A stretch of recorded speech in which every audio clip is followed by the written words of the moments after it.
하나님의 말씀 신명기 4장 15절로 31절의 말씀이 되겠습니다. 한 절씩 교독을 합니다.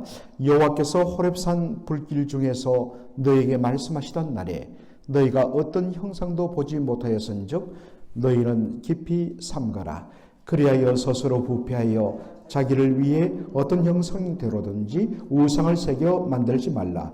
남자의 형상이든지 여자의 형상이든지 땅 위에 있는 어떤 짐승의 형상이든지 하늘을 나는 날개 가진 어떤 새의 형상이든지 땅 위에 기는 어떤 곤충의 형상이든지 땅 아래 물속에 있는 어떤 어족의 형상이든지 만들지 말라.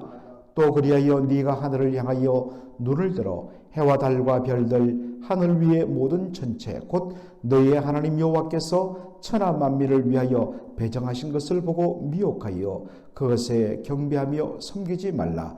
여호와께서 너희를 택하시고 너희를 쇠 풀무불 곧 애굽에서 인도하여 내사 자기 기업의 백성을 삼으신 것이 오늘과 같아도 여호와께서 너희로 말미암아 내게 진노하사 내게 요단을 건너지 못하게 하며 내 하나님 여호와께서 내게 기업으로 주신 그 아름다운 땅에 들어가지 못하게 하리라고 맹세하셨은즉 나는 이 땅에서 죽고 요단을 건너지 못하려니와 너희는 건너가서 그 아름다운 땅을 얻으리니 너희는 스스로 삼가 너희 하나님 여호와께서 너희와 세우신 언약을 잊지 말고 내 하나님 여호와께서 험하신 어떤 형상의 우상도 조각하지 말라.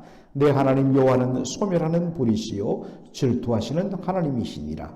네가 그 땅에서 아들을 얻고 손자를 얻으며 오래 살 때에 만일 스스로 부패하여 무슨 형상의 우상이든지 조각하여 내 하나님 여호와 앞에 악을 행함으로 그의 노를 일으키면 내가 오늘 천지를 불러 정거를 삼노니 너희가 요단을 건너가서 얻는 땅에서 속히 망할 것이라.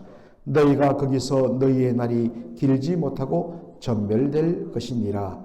여호와께서 너희를 여러 민족 중에 흩으실 것이요 여호와께서 너희를 쫓아보내실 그 여러 민족 중에 너희의 남은 수가 많지 못할 것이며 너희는 거기서 사람의 손으로 만든 바 보지도 못하며 듣지도 못하며 먹지도 못하며 냄새도 맡지 못하는 목석의 신들을 섬기리라.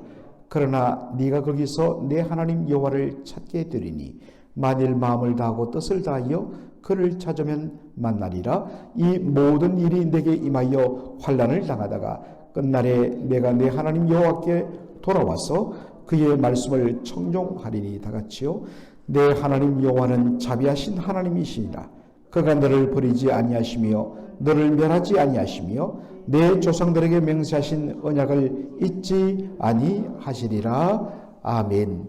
오늘 저는 신명기 4장 15절로 31절을 본문으로 스스로 삼가여 라는 제목으로 말씀을 나누고자 합니다. 모세는 출애굽 2세대들에게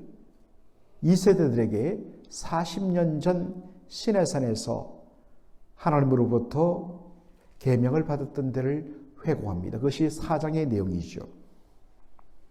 출애굽한 지 3개월 만에 이스라엘 백성들이 시내산 자락에 도착했습니다. 거기에 광야에 진을 쳤습니다.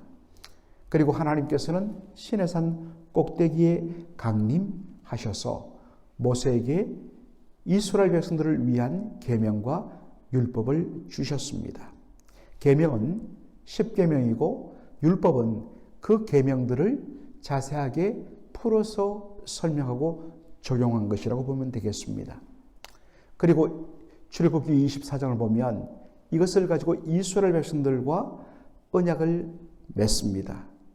너희들이 만일 하나님의 이 언약의 말씀, 계명과 율법을 온전히 순종하면 너희는 하나님의 백성이 될 것이고 나는 너희 이스라엘의 하나님이 될 것이다.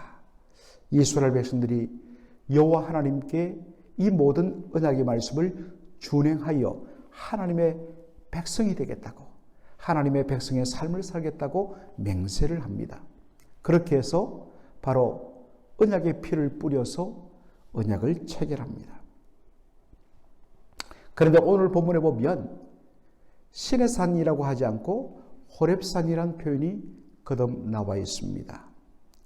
여러분, 우리가 이것을 조금 정리할 필요가 있는데, 호렙산이란 것은 신의 산이 있는, 신의 광야에 있는 그 높다란 산 봉우리를 다 함께 포함하여 부를 때 호렙산이라 라고 이야기합니다. 반면에 신의 산은 그 산봉우리들 중에서 가장 높은 봉우리를 가리킬 때 신의 산이라고 하는 것입니다. 마치 여러분 설악산 간다 하면 설악산에는 여러 봉우리들이 있죠. 그렇죠? 그런데 설악산에서 제일 높은 봉우리가 뭐냐면 대청봉입니다. 가장 높은 대청봉 꼭대기에 올랐을 때 나 설악산 왔다. 그렇게도 말하지만은 오색 약수터에도 헌들바위에도 울산바위에도 가면 다 설악산이듯이 말입니다. 호렙산은 조금 더 넓은 개념이고 신의 산은 그 가운데 가장 높은 봉우리인 한 봉우리를 가리킬 때 쓰는 표현인 것입니다. 모세는 바로 신의 산 곧 호렙산에서 하나님께서 불 가운데 강림하시고 이스라엘 백성들에게 말씀을 주셨던 것을 어제 본문에서 말씀하면서 한 가지 주의를 요청합니다.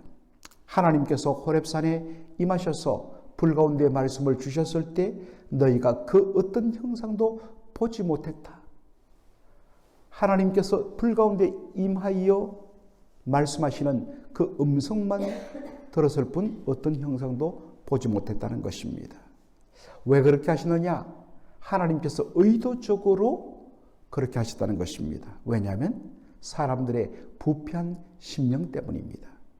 혹시라도 조금이라도 어떤 형상이 비춰지면 하나님은 바로 저런 모습이 있구나.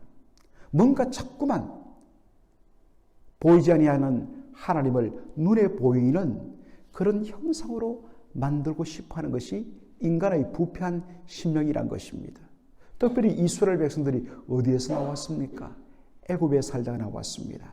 오늘 보니까 하나님께서 말씀하시죠. 너희는 나를 하늘에 있는 새나 곤충이나 그리고 땅에 기는 여러 가지 짐승들이나 심지어는 바다의 어족, 바다의 물고기 어떤 형상으로도 빗대지 말라. 왜 이렇게 우리가 보기에는 굳이 이렇게 하나하나 다 언급할 필요가 있느냐? 이유가 있습니다. 바로 이스라엘 백성들이 살아왔던 400년의 바로 몸속에 박혀있던 애굽의 문화의 DNA 때문에 그렇습니다. 이 습관이 참 어렵습니다.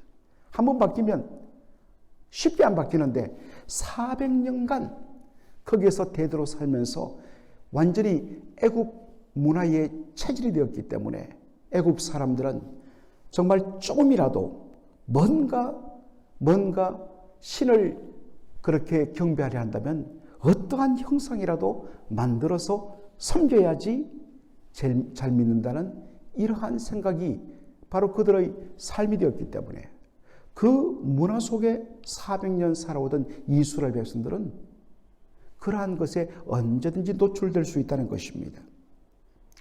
그래서 어떤 형상으로든지 만들지 말라, 절하지 말라. 이게 제2계명입니다. 여러분, 우리가 한국교회에서 제2계명 하면 우상을 만들지도 말고 절하지 말라.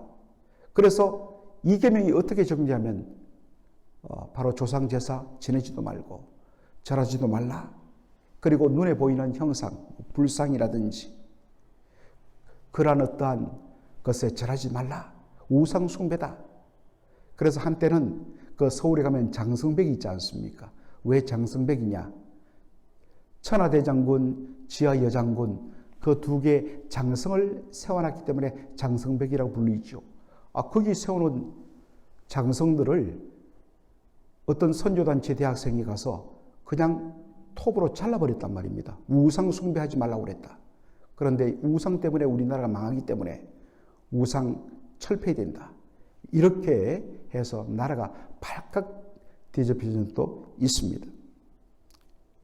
그런데 여러분, 성경이 말하는 제2계명은 다른 신상에 대하여서 조상 신에 대하여 말하는 것이 아닙니다. 2계명은 바로 1계명에 대한 보조계명입니다. 하나님을 눈에 보이는 우상으로 만들지 말라. 이게 2계명입니다. 아시겠습니까? 굉장히 중요합니다. 눈에 보이지 않는 하나님을 왜 형상으로 만드느냐? 이유를 이렇게 말합니다. 좀 더 잘 믿기 위하여서. 눈에 보이지 않는 하나님을 믿으라 한다면 어렵다는 것입니다. 그래서 우리가 믿는 하나님은 바로 이런 모습이다 라고 보여주면 잘 믿는다는 것이죠. 초대교회의 교회 역사를 보면 성상 논쟁이라는 게 있습니다. 예수님이나 바울이나 베드로와 같은 이런 성인들의 모습을 형상으로 만들거나 나무라든지 어떤 돌로 새기거나 아니면 그림으로 만들어서 야만족속인 게르만족들에게 보여주면서 이것이 우리가 믿는 예수님이다. 이것이 예수님을 잘 따르던 성인들의 모습이다. 이것이 예수님의 모친 마리아의 모습이다. 그렇게 보여주면 야만 족속들을 복음 전도하는 데 효과적이다. 그렇게 해서 사용을 했습니다. 이것 때문에 심각한 논쟁이 초대교회에서 일어납니다. 지금도 로마 가톨릭이나 동방정교회, 그릭 오소독스 철치, 러시안 오소독스 철치와 같은 동방정교회에서는 여전히 이런 성상을 유지합니다. 그렇죠? 그러나 성경은 분명히 이야기합니다. 하나님에 대해 그 어떤 형상도 만들지 말라. 여러분, 여기에 성경이 말하는 하나님은 어떤 분이십니까? 하나님은 성부, 성자, 성령, 삼위일체 하나님이십니다. 이것 때문에 로마 가톨릭 교회에서 종교개혁으로 분리된 우리 프로테스탄트 교회, 교파가 어떠하든지 모든 개신교회에서는 예수님의 그림이나 예수님의 형상을 만들지를 않습니다. 사실은 가끔씩 그 예수님의 어떤 십자가 고난이나 겟세마네 언덕에서 기도하는 그런 것들을 그려서 집에 붙여놓는 분들이 계십니다. 물론 어떤 면에서는 어떤 경건해서 그렇습니다. 그것까지 제가 뭐라고 하진 않습니다. 그러나 공식적으로 교회 예배당에 예수님 그림, 어떤 면에서는 예수님의 어떤 형상 우리 안 하죠. 이유가 무엇입니까? 철두철미하게 하나님 명하셨기 때문입니다. 왜 그러느냐? 여러분, 우리 하나님은 무한하시고 광대하신 그리고 영원하신 하나님입니다. 그 무한 광대 영원하신 하나님을 인간의 생각으로 어떠한 형상으로 만든다는 것은 그 하나님을 제한시키고 왜곡시키는 바로 죄가 되기 때문인 것입니다. 그리고 성경이 우상 숭배에 대하여서 겉으로 검할 때에 반드시 앞에 붙는 단서가 있습니다. 그냐면 오늘도 본문에 나오지만 너희는 너희를 위하여 너희 자신을 위하여 우상을 만들지 말라라고 이야기합니다. 여러분, 우상을 만들어서 열심히 섬기고 기도하는 이유는 뭐냐? 나 하나님 잘 믿어야지. 나 하나님의 영광을 위하여 그분을 기쁘시게 하기 위하여서 형상을 만들어 열심히 섬겨야지. 아니에요. 스스로 부패하여 인간의 타락한 부패한 본성. 여러분, 부패의 핵심은 뭡니까? 자꾸 우리는 부패했다, 타락했다면 윤리 도덕적인 개념으로만 자꾸만 접근합니다. 그건 결과고 열매고요. 타락과 바로 부패의 본질은 뭐냐면 하나님에게서 떠나 자기를 섬기는 것입니다. 하나님께서 하나님 되심을 거부하고 내가 내 인생의 주인이 되고 내가 내 인생의 왕이 되어서 내 마음대로 내 뜻대로 나의 소원 성취를 통하여 나를 행복하게 하고 나를 기쁘게 만드는 것, 이게 뭐냐면 타락이요 부패입니다. 그래서 자기를 위하여 철두철미하게 하나님을 수단화해버리는 것, 이게 우상숭배의 본질입니다, 여러분. 우리가 기복신앙이라고 말하죠. 여러분, 기복신앙이 우상숭배인 것은 바로 여기서 드러납니다. 그러나 우리가 용어를 쓸 때에 구별할 필요가 있죠. 기복신앙이라고 해서 복을 구하는 것 자체는 다 잘못이다. 여러분, 목욕물이 더럽다고 해서 목욕물 속에 담겨있는 귀한 어린아이까지 버려야 되겠습니까? 옥석을 구별해야 되겠죠. 여러분, 기복이라는 것은 너무나 소중합니다. 기복, 구할 기자의 복복자, 복을 구하는 것. 여러분, 하나님께서 복 주지 아니하시면 우리는 살 수가 없습니다. 철두철미하게 하나님 앞에 복을 구해야 됩니다. 물론 그 복이라는 것은 우리가 생각하는, 주로 우리는 복하면 물질적으로 부자가 되고 건강하고 내 뜻대로 다 되는 것, 그런 쪽으로만 우리는 복을 생각하는데, 하나님께서 우리의 하나님이 되어주시는 것, 이게 최고의 복일 줄로 믿습니다. 하나님 은혜를 구하지 않으면, 다른 말로 하면 은혜입니다. 하나님 은혜 없이는 우리는 단 한순간도 살 수가 없습니다.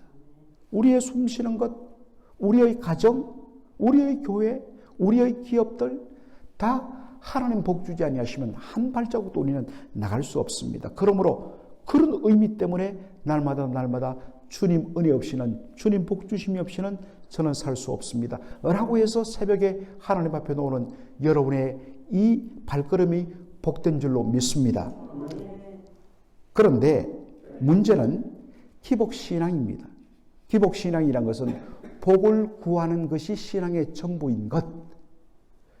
왜 내가 열심히 교회 나오느냐? 왜 새벽에 나오느냐? 나 잘되기 위하여서, 나 축복받기 위해서. 신앙의 목적이 바로 거기에만 딱 고정된 것, 이게 기복신앙입니다. 기복신앙에서 하나님의 역할은 바로 인간의 욕망을 성취해주는 도구요, 수단으로 전락하고 마는 것입니다. 거기에는 하나님의 영광, 말은 하나님의 영광이지만 없어요. 자기 영광이에요. 그러므로 기복신앙에서 숭배 대상은 하나님이 아니라 바로 자기 자신이란 것입니다. 부패와 타락의 핵심은 자신을 하나님의 자리에 앉히는 것이지, 윤리적으로 도덕적으로 나쁜 짓 하고, 그건 열매입니다. 결과입니다. 자기가 왕이 되고 자기가 인간의 자신의 주인이 되고 하나님이 되면 내 뜻대로 내 몸대로 내 마음에 이끄는 대로 살아가다 보니까 결과적으로 반드시 윤리도덕적 부패와 타락으로 빠질 수밖에 없는 것이죠. 그러나 본질은 내가 내 자신의 주인이 되고 왕이 되고 하나님이 되는 것입니다. 하나님은 말씀하십니다. 나는 소멸하는 불이라. 소멸이라는 것은 뭡니까? Destroying fire. 남김없이 완전히 불태우는, 하나님은 진노하시는 하나님이라는 것을 소멸하는 불이라 라고 표현합니다. 그리고 하나님은 질투하시는 하나님이라. 하나님은 오직 영광과 존귀와 경배와 예배는 오직 홀로 여호와 하나님 한 분만이, 성부 성자 성령 삼위 하나님 한 분만이 받아야 되는데, 그것을 다른 것에 돌리고 그것을 인생 자신에게 돌리면서 하나님을 수단 도구화하는 것을 하나님이 견디지 못합니다. 그래서 하나님은 정당한 의미의 질투하시는 하나님입니다. 여러분, 이 개념이 굉장히 중요하죠. 그래서 모세는 이제 가나안 땅으로 들어가는 출애굽 2세들에게 간곡히 부탁합니다. 약속의 땅에 들어가서 우상 숭배하면 반드시 멸망당하고 열방으로 흩어질 것이다. 사랑하는 성도 여러분, 우리는 반드시 신앙에 열정을 다해야 되고 열심을 다해야 됩니다. 올 한 해 우리 맥클린 한인장로교회, 여러분 작년에도 놀랍게 하나님 복 주셨는데 올해는 더 하나님께서 놀랍게 만드시는 가운데 또 하나의 변화가 뭐냐? 성도들 한 분 한 분이 구경꾼에서 이제는 참여자가 되고, 관중석에 앉아서 박수치며 즐기던 관중이 아니라 이제는 모두가 운동장에 들어와서 함께 뛰는 플레이어, 선수가 된다는 것입니다. 놀랍게 하나님께서 성도 한 분 한 분들에게 열정을 주실 것입니다. 열심을 내야 됩니다. 그러나 우리의 오직 열심은 하나님의 영광을 위한 열심이 되어야 된다는 사실입니다. 그럴 때 하나님께서 놀랍게 복을 주십니다. 그러한 부분에 대해서 내일 이어서 말씀을 나누도록 하겠습니다. 기도하겠습니다. 살아계신 아버지 하나님, 오늘 이 새벽에 신명기 4장 15절로 31절을 통하여서 특별히 앞부분만 저희들이 다룰 수밖에 없었는데 참 스스로 삼가하여 자기를 위하여 우상을 만들지도 말고 절하지도 말라. 하나님, 이 말씀 앞에 다시 한 번 더 내 심령 속에 숨어있는 우상 숭배의 흔적들과 잔재들을 제거하고 오직 내 마음의 모든 중심에 하나님 한 분만이 온전히 영광 받으시며 하나님께서 높임 받으시며 오직 그 하나님을 온전히 섬기는 저희들 되게 하여 주시옵소서. 예수님의 이름으로 기도하옵나이다. 아멘.